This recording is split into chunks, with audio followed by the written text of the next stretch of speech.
for joining us. Let me turn now to Orly Goldschmidt. I mean, let's talk about proportionate. What was proportionate about airstrikes, drone attacks, thousands of troops, gun battles, again, risking civilian casualties, casualties among children, Janine? Hi, so first of all, thank you for having me. I'd like to explain that Jenin has become in the last year a real terror hub for terrorists. And the terrorists are embedded within the civilians. So they are hiding behind civilians, they are hiding their infrastructures behind, next to school, under mosque, under hospitals. The activity, the counter-terrorist activity that was launched today by the IDF was actually really precise. And they tried to do, and they're still trying to do everything they can in order to minimize casualties of civilians.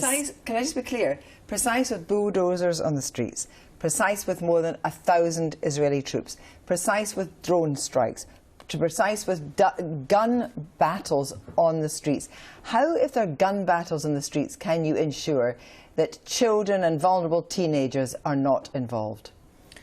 So the Israeli defense forces are always doing everything they can in order to minimize casualties. They always do that, and they try to do that in order to save Palestinians and Israelis from those from getting killed.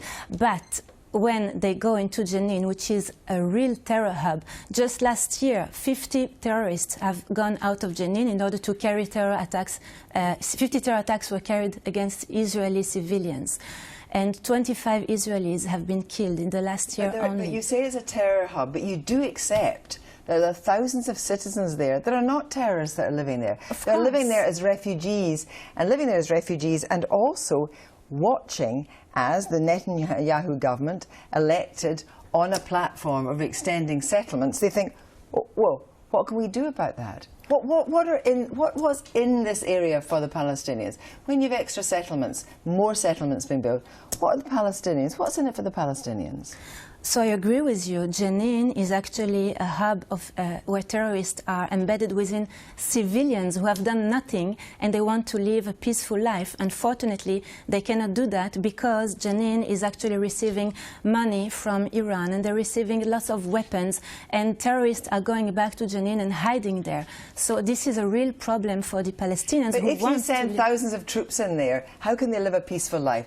You say they want to live a peaceful life, and I'm sure that's absolutely right. But if you send thousands of troops in there, if you do drone strikes, if you have gun battles in the street, and you put bulldozers in the streets which give a problem to ambulances coming and going, how can they live a peaceful life? The only thing that the Israeli defense forces want to achieve is to stop terrorists from acting and from creating more terror within Israel. But and it's difficult. About Israel. You just heard the young Palestinian women saying that they believe that these settlements are illegal.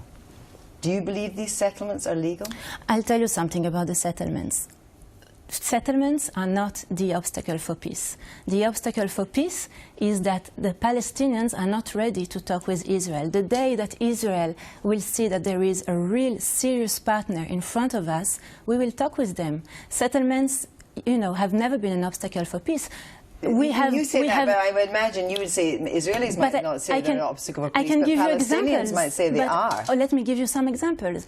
We have given Sinai in the late 70s in order to achieve peace with the Egyptians.